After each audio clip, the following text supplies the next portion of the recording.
ठीक है, अब जो हम चैप्टर स्टार्ट करने जा रहे हैं उसका नाम है टेस्टिंग स्ट्रेटेजी। टेस्टिंग स्ट्रेटेजीज के अंदर हम डिफरेंट तरीके देखते हैं सॉफ्टवेयर को किस तरह टेस्ट करते हैं, उसके अंदर क्या क्या चीज़ें रिक्वायर होती हैं, हमें किन किन बातों का ख्याल रखना होता है, क्या क्या कॉन्सेप्ट है, ये सारी चीज़ें हम इसके अंदर डिस्कस करेंगे। सबसे पहले तो ये देख लेते हैं कि टेस्टिंग होती क्या है और टेस्टिंग हम करते क्यों हैं। तो टेस्टिंग के अंदर क्या होता है कि test software is tested to uncover errors. आपके कोड के अंदर अगर किसी किस्म का कोई एरर है तो उसको ख़त्म करने के लिए आप टेस्टिंग करते हैं। ठीक है, तो software is tested to uncover errors that were made inadvertently. इसका मतलब होता है गलती से। Inadvertently as it was designed and constructed. Software को डेवलप करते हुए अगर उसके अंदर गलती से कोई मिस्टेक हम कर लेते हैं तो उनको उन एरर्स को ख़त्म करने के लिए हम अपने सॉफ्टवेयर की टेस्टिंग करते हैं। Testing is a set of activities. इसके अंदर कुछ सेट ऑफ एक्टिविटीज हैं that can be planned in advance and conducted systematically. इसके अंदर कुछ सेट ऑफ एक्टिविटीज हैं जिनको हम एट द टाइम ऑफ मतलब सॉफ्टवेयर डेवलपमेंट से पहले भी प्लान कर सकते हैं, सॉफ्टवेयर डेवलपमेंट के दरमियान भी प्लान कर सकते हैं, सॉफ्टवेयर डेवलपमेंट के आखिर में भी प्लान कर सकते हैं और उनको हम सिस्टमेटिकली कंडक्ट कर सकते हैं एक एक करके उन तमाम एक्टिविटीज को।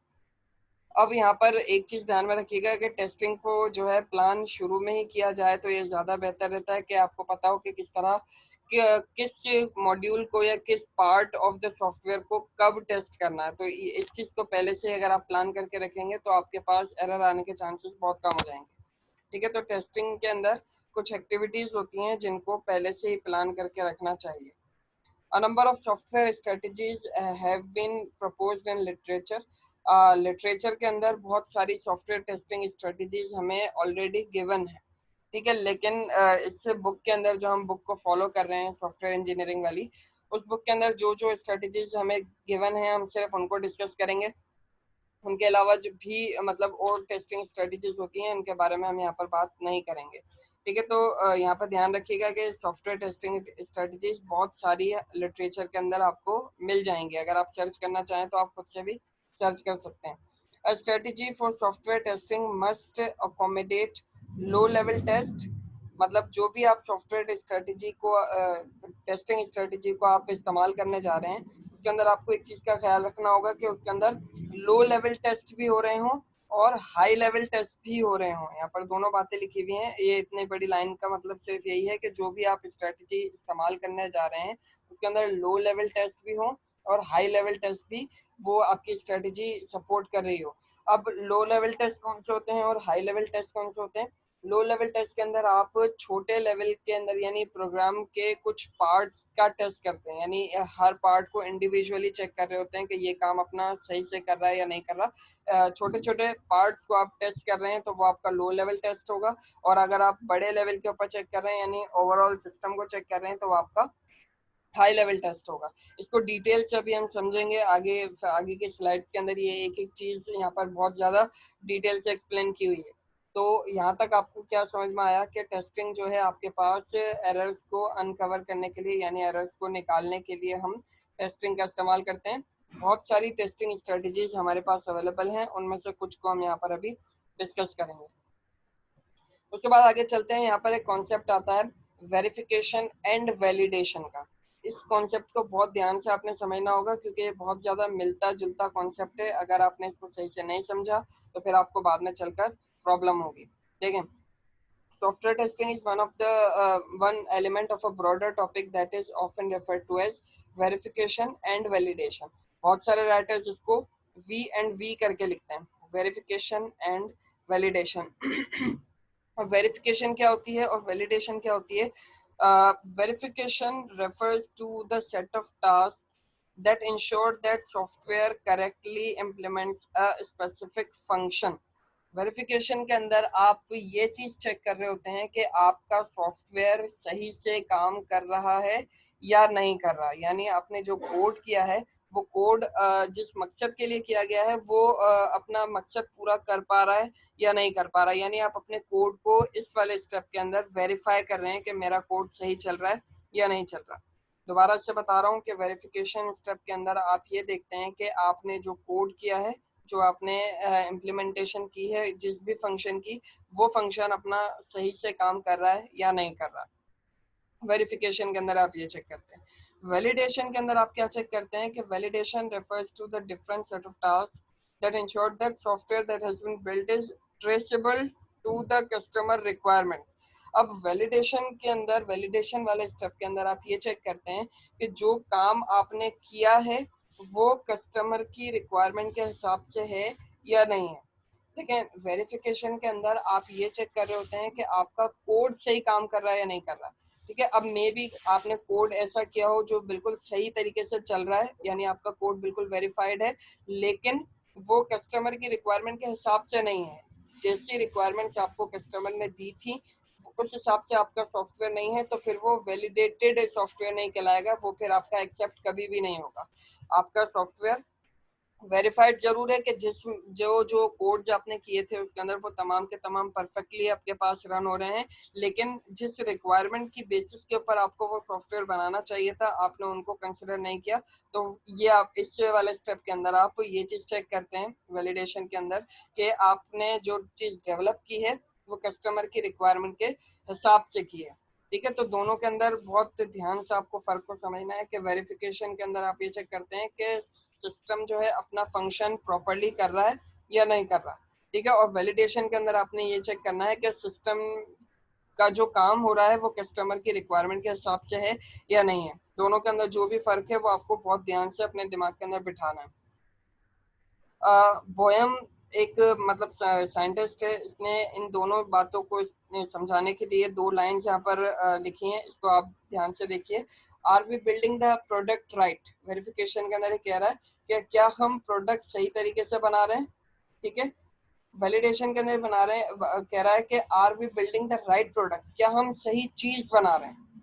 ठीक है, अब यहाँ पर देखें, ये कह रहा है कि हम प्रोडक्ट को सही बना रहे हैं या नहीं। यहाँ पर पूछ रहा है कि हम प्रोडक्ट को सही बना रहे हैं या नहीं, और इसके अंदर ये कह रहा है क्या हम सही प्रोडक्ट बना रहे हैं या गलत प्रोडक्ट बना रहे हैं। ऑब्वियसली सही प्रोडक्ट जब होगी जब आप जो भी आपका कस्टमर है उसकी रिक्वायरमेंट के हिसाब से काम करेंगे, तब आपके पास सही प्रोडक्ट बनेगी। ठीक है, और यहाँ पर ये कह रहा है कि क्या हम प्रोडक्ट को सही बना रहे हैं। अब वो प्रोडक्ट को आप अपनी मर्जी से अगर बना रहे हैं तो फिर ये आप क्या कर रहे हैं, वेरिफिकेशन के हिसाब से अगर आप देखें तो आपका जो भी आपने फंक्शन वगैरह इम्प्लीमेंट किए हैं वो आपके वेरीफाइड कहलाएंगे, क्योंकि वो अपना काम सही से कर रहे हैं। तो इन दोनों बातों में आपने बहुत ध्यान से क्लियर फर्क अपने दिमाग के अंदर रखना है। सिंपल अल्फाज में समझ लें कि वेरिफिकेशन के अंदर आप कोड को चेक कर रहे होते हैं कि आपका कोड सही काम कर रहा है या नहीं कर रहा। वैलिडेशन के अंदर आप ये चेक कर रहे होते हैं कि आपका कोड कस्टमर की रिक्वायरमेंट के हिसाब से है या नहीं है। बस सिर्फ इतना सा इन दोनों के अंदर मेन डिफरेंस है। आगे चलते हैं, अब टेस्टिंग स्ट्रेटेजी के अंदर आ जाते हैं। यहाँ पर इन्होंने जो है एक ये डायग्राम मैं आपको पहले दिखा देता हूँ। ये डायग्राम के लिए ही यहाँ पर ये थ्योरी लिखी हुई है इस डायग्राम के लिए। ठीक है, अब टेस्टिंग स्ट्रेटेजी के अंदर इन्होंने 4 तरह की हमें टेस्टिंग स्ट्रेटेजीज दी हैं। पहली है यूनिट टेस्टिंग, फिर है इंटीग्रेशन टेस्टिंग, फिर है वैलिडेशन टेस्टिंग और आखिर में है सिस्टम टेस्टिंग। इन चारों टेस्टिंग को आपने एक एक करके ध्यान से देखना है।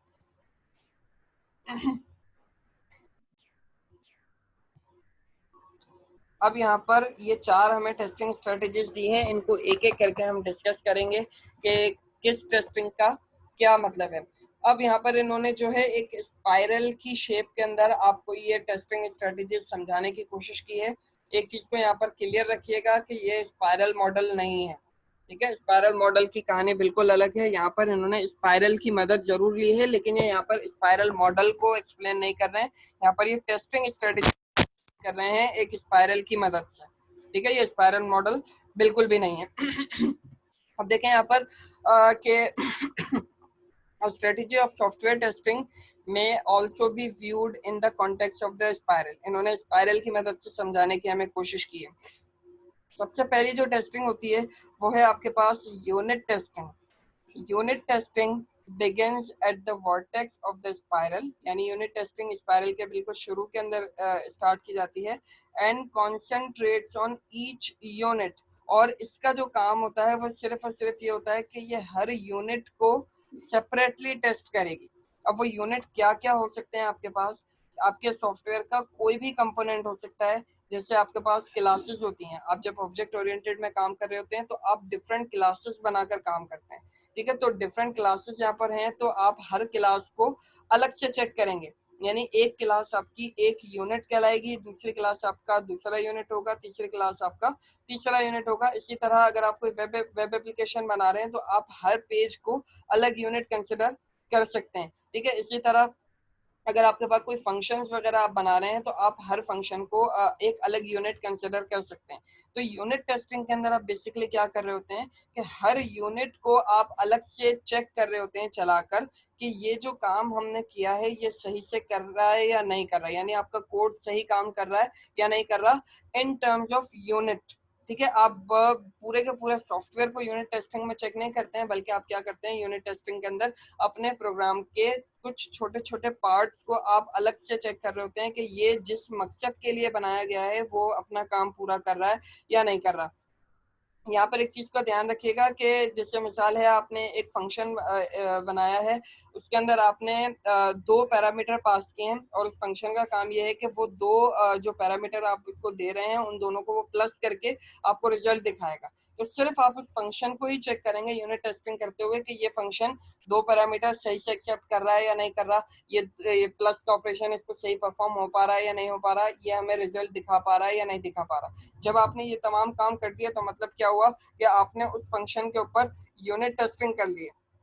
यूनिट टेस्टिंग है ना, जब हम कोड कर रहे होते हैं तो हम बार बार यूनिट टेस्टिंग कर रहे होते हैं। इस कॉन्सेप्ट का हमें पता नहीं होता कि हम यूनिट टेस्टिंग कर रहे हैं, लेकिन अब आपको ये क्लियर हो जाना चाहिए कि जब आप एक छोटे लेवल की कोई चीज चेक कर रहे होते हैं तो आप उस वक्त क्या कर रहे होते हैं, यूनिट टेस्टिंग कर रहे होते हैं। जब हम कोड करते हैं तो हम दो चार लाइनें लिखते हैं, फिर उसको हम चलाकर फौरन से देख लेते हैं कि ये जो चार लाइन अभी हमने लिखी है ये काम कर रही है या नहीं कर रही। तो उस वक्त हम क्या कर रहे हैं, यूनिट टेस्टिंग कर रहे हैं। यूनिट टेस्टिंग के अंदर आप हर यूनिट को डिफरेंट अलग अलग से चेक कर रहे होते हैं, ये आपकी क्या होती है, यूनिट टेस्टिंग होती है।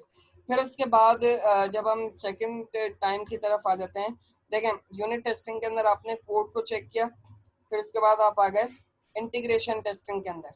अब इंटीग्रेशन टेस्टिंग के अंदर क्या होता है, testing progresses by moving outward along the spiral to integration testing, यानी आप टेस्टिंग को प्रोग्रेस करते हैं इंटीग्रेशन टेस्टिंग की तरफ, where the focus is on design and the construction of the software architecture। Integration testing के अंदर आप डिजाइन और सॉफ्टवेयर आर्किटेक्चर को किस तरह कंस्ट्रक्ट किया गया है इसके ऊपर फोकस कर रहे होते हैं। देखें जो आपने छोटे छोटे पीसेस यहाँ पर चेक किए हैं वो अभी आपने इंडिविजुअल चेक किए हैं, यानी आपने उन सबको अलग अलग चेक किया है कि ये अपना अपना काम कर रहे हैं। लेकिन जब आप इसको एक यानी उन तमाम फंक्शंस को, उन तमाम क्लासेस को, उन तमाम ऑब्जेक्ट्स को एक जगह जमा करके फिर चेक करेंगे कि ये एक जगह जमा होने के बाद यानी सॉफ्टवेयर का आर्किटेक्चर जब हम कंप्लीट कर लेंगे उनको आपस में मिलाकर फिर इसको टेस्ट करेंगे, तो उस टेस्टिंग को आप कहते हैं इंटीग्रेशन टेस्टिंग। इंटीग्रेट करने का मतलब होता है किसी चीज को मिलाना, ठीक है। तो आप इन तमाम यूनिट्स को आपस में मिलाकर जो टेस्टिंग करते हैं उस टेस्टिंग का नाम होता है इंटीग्रेशन टेस्टिंग। होपफुली आपको समझ में आ रहा होगा। अच्छा, अब क्वेश्चन ये भी हो सकता है कि सर जब हमने ये यूनिट टेस्टिंग के अंदर सबको अलग अलग चेक कर लिया है तो फिर इंटीग्रेशन टेस्टिंग का क्या फायदा। देखिए यूनिट टेस्टिंग के अंदर आप क्या कर रहे होते हैं कि आप डिफरेंट यूनिट्स को अलग से चेक कर रहे होते हैं। बाद में कुछ प्रॉब्लम्स इस तरह की आ जाती है, दो या दो से ज्यादा यूनिट्स को आपस में कंबाइन करके उनको इस्तेमाल किया जाता है तो फिर कुछ एरर्स आ रहे होते हैं, वो आपस में कंबाइन हो नहीं रहे होते हैं। मिसाल ले लें कि आपने दो अलग अलग क्लासेस बनाई हैं, उन दोनों क्लासेस के अंदर आपने क्लास 1 को अलग से सेपरेटली चेक किया है, क्लास 2 को आपने सेपरेटली चेक किया है, वो बिल्कुल परफेक्टली अपना काम सारा उसके अंदर हो रहा है। लेकिन जब आप उन दोनों के बीच के अंदर पेरेंट चाइल्ड रिलेशनशिप को इम्प्लीमेंट करते हैं तो मे बी वहां पर आपके पास कोई ना कोई एरर आ रहा हो या कोई ना कोई आपने मिस्टेक कर दी हो जिस वजह से वो काम नहीं कर रहा है। तो यहाँ पर आप यूनिट टेस्टिंग जब करेंगे तो हर क्लास को आप सेपरेटली चेक कर रहे हैं, और इंटीग्रेशन टेस्टिंग के अंदर समझ लें कि आप पूरे के पूरे करके, होपफुली ये बात आपको समझ में आ गई होगी। अच्छा, अब मैं पिछली स्लाइड के ऊपर जा रहा हूँ। यहाँ पर हमने बात की थी वेरिफिकेशन की और वैलिडेशन की। वेरिफिकेशन के अंदर क्या होता है कि आप अपने कोड को चेक करते हैं कि वो सही काम कर रहा है या नहीं कर रहा, और वैलिडेशन में आप कस्टमर की रिक्वायरमेंट्स के हिसाब से अपने सॉफ्टवेयर को चेक कर रहे होते हैं। तो यूनिट टेस्टिंग और इंटीग्रेशन टेस्टिंग, ये दोनों मिलकर आपका वेरिफिकेशन वाला काम कर रहे होते हैं, ठीक है, क्योंकि इसके अंदर भी आप अपने कोड को चेक कर रहे हैं यूनिट टेस्टिंग में, और इंटीग्रेशन टेस्टिंग के अंदर भी आप अपने कोड को ही चेक कर रहे हैं। तो यहाँ पर आप मिलकर क्या काम कर रहे हैं, आप यहाँ पर मतलब वेरिफिकेशन वाला स्टेप, यानी वेरिफिकेशन टेस्टिंग एक तरीके से आप कह सकते हैं कि आप अपने कोड को वेरीफाई कर रहे हैं कि वो इंडिविजुअल यूनिट्स में भी सही काम कर रहा है और वो इंटीग्रेट होने के बाद भी सही काम कर रहा है। तो यहाँ एक कहने का मतलब सिर्फ ये है कि इन दोनों टेस्टिंग को आपस में मिलाकर आप क्या कर रहे हैं, वेरिफिकेशन कर रहे हैं, अपने कोड को वेरीफाई कर रहे हैं कि वो सही तरीके से काम कर रहा है या नहीं कर रहा। होपफुली ये दोनों आपको स्ट्रेटेजी समझ में आ गई होंगी कि यूनिट टेस्टिंग के अंदर क्या होता है, इंटीग्रेशन टेस्टिंग के अंदर क्या होता है। उसके बाद फिर स्पाइरल आपका आगे की तरफ जाता है, taking another turn around the spiral.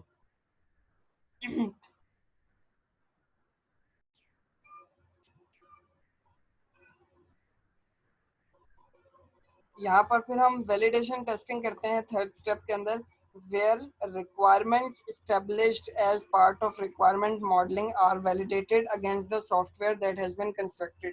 जो सॉफ्टवेयर आपने कंस्ट्रक्ट किया है उसको आप चेक करेंगे रिक्वायरमेंट मॉडलिंग के अकॉर्डिंग के, जो आपने रिक्वायरमेंट्स कस्टमर से गेट की थी, क्या आपने जो सॉफ्टवेयर बनाया है वो मतलब कस्टमर की रिक्वायरमेंट को होल्ड कर रहा है या नहीं कर रहा है। कहीं ऐसा तो नहीं है कि जो आपने सॉफ्टवेयर बनाया है वो बिल्कुल ही कस्टमर की रिक्वायरमेंट से हटकर है। अगर वो बिल्कुल ही कस्टमर की रिक्वायरमेंट से हटकर होगा तो चाहे आपने इन दोनों स्टेप्स में कितना ही अच्छा काम किया हो, वो आपका सॉफ्टवेयर कभी भी एक्सेप्ट नहीं किया जाएगा। क्योंकि अगर आपको पीछे याद हो तो हमने एक रूल पढ़ा था कि our highest priority is to satisfy the customer.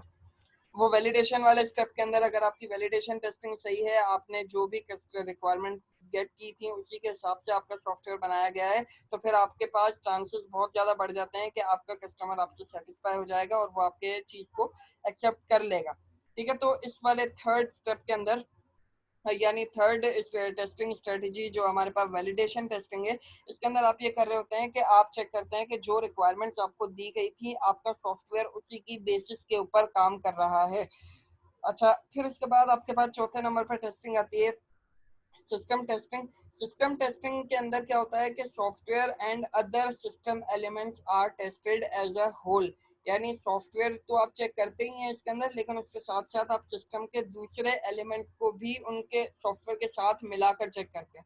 अब ये सिस्टम एलिमेंट क्या होते हैं, एक चीज अगर आपको याद हो, मैंने क्लास के अंदर पहले भी डिस्कस की थी कि आपके पास सॉफ्टवेयर और सिस्टम दो अलग अलग कॉन्सेप्ट हैं। इन दोनों को बहुत सारे लोग कंबाइन कर देते हैं, लेकिन आपके पास जो सिस्टम होता है वो एक बड़ी चीज का नाम है। सिस्टम के अंदर आपका सॉफ्टवेयर भी आ जाता है, वो यूजर जो आपके सॉफ्टवेयर को इस्तेमाल करेंगे वो भी आ जाते हैं, वो हार्डवेयर जो आप अपने मतलब सॉफ्टवेयर को चलाने के लिए इस्तेमाल करेंगे, वो तमाम चीजें आपके सिस्टम के अंदर आ जाती है। यानी सिस्टम आपका एक बड़ा कॉन्सेप्ट है, सॉफ्टवेयर जो है आपके सिस्टम का एक पार्ट होता है।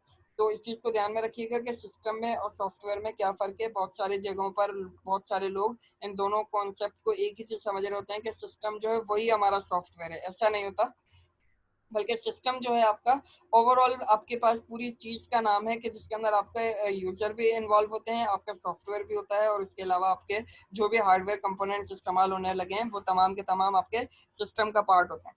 तो यहाँ पर फाइनल टेस्टिंग के अंदर, सिस्टम टेस्टिंग के अंदर आप यूजर के साथ और जिस हार्डवेयर डिवाइस के ऊपर आपका सॉफ्टवेयर रन होने वाला है उन तमाम चीज़ों को आप चेक करते हैं कि अब हमारा जो सॉफ्टवेयर है वो सही से काम कर रहा है या नहीं कर रहा। तो होपफुली ये चारों टेस्टिंग स्ट्रेटेजीज आपको इनका कॉन्सेप्ट क्लियर हो गया होगा। इसको थोड़ा डिटेल से अभी आगे वाली स्लाइड्स के अंदर चारों स्ट्रेटेजीज को हम अलग अलग भी पढ़ेंगे कि यूनिट टेस्टिंग में क्या डिटेल है, और इंटीग्रेशन टेस्टिंग में क्या है, वैलिडेशन टेस्टिंग में क्या है, सिस्टम टेस्टिंग में क्या है। तो अभी फिलहाल सिर्फ आपको मैंने कॉन्सेप्ट दिया है कि टेस्टिंग क्या चीज़ है, टेस्टिंग के कितनी तरह की यहाँ पर आपके पास गिवन है। एक दफ़ा फिर से मैं रिवाइज करवा देता हूँ कि टेस्टिंग को हम करते क्यों हैं, अपने एरर्स को अनकवर करने के लिए। आपके पास बहुत सारी टेस्टिंग स्ट्रेटजीज अवेलेबल हैं, लेकिन हम उनमें से कुछ यहाँ पर डिस्कस करेंगे। वेरिफिकेशन और वैलिडेशन में क्या डिफरेंस है कि वेरिफिकेशन में आप चेक कर रहे होते हैं कि जो भी आपने फंक्शंस अपने सिस्टम के अंदर इम्प्लीमेंट किए हैं वो सही काम कर रहे हैं या नहीं कर रहे। यानी इन शॉर्ट आप यहाँ पर अपने कोड को चेक कर रहे होते हैं कि आपका कोड सही काम कर रहा है या नहीं कर रहा। वैलिडेशन के अंदर आप क्या करते हैं कि आप अपने सॉफ्टवेयर को चेक कर रहे होते हैं कि वो कस्टमर की रिक्वायरमेंट के हिसाब से बनाया गया है या नहीं बनाया गया। ठीक है, तो ये दोनों में तो डिफरेंस बहुत सिंपल है। उसके बाद फिर हमने ये 4 स्ट्रेटेजीज यहाँ पर देखी हैं। एक आपके पास है यूनिट टेस्टिंग। यूनिट टेस्टिंग के अंदर आप हर यूनिट को इंडिविजुअली चेक कर रहे होते हैं, अलग अलग अपने तमाम यूनिट्स को चेक कर रहे होते हैं कि वो सही काम कर रहा है या नहीं कर रहा। इंटीग्रेशन टेस्टिंग के अंदर आप क्या करते हैं कि उन तमाम यूनिट्स को आपस में कंबाइन करके एक बड़े लेवल का टेस्ट कर रहे होते हैं कि वो तमाम यूनिट्स आपस में कंबाइन होने के बाद काम कर रहे हैं या नहीं कर रहे हैं। वैलिडेशन टेस्टिंग के अंदर आप क्या कर रहे होते हैं कि आप अपने कस्टमर की रिक्वायरमेंट के हिसाब से ये चीज़ देख रहे होते हैं कि जो सॉफ्टवेयर हमने बनाया है वो कस्टमर की रिक्वायरमेंट के ऊपर पूरा उतर रहा है या नहीं उतर रहा। और फाइनली आप सिस्टम टेस्टिंग के अंदर आप अपने पूरे सिस्टम को चेक कर रहे होते हैं कि जो भी एलिमेंट्स उसके अंदर रिक्वायर हैं हमारे, उन सबके साथ मिलकर हमारा सॉफ्टवेयर सही काम कर रहा है या नहीं कर रहा। तो होपफुली यहाँ तक आपको ये सारी चीज़ें क्लियर हो गई होंगी। और ये अब मीटिंग का टाइम एंड होने लगा है, क्लास को यहीं पर अभी ब्रेक देते हैं। 10 मिनट के बाद दोबारा से क्लास को आप ज्वाइन करेंगे सेम मीटिंग लिंक के ऊपर।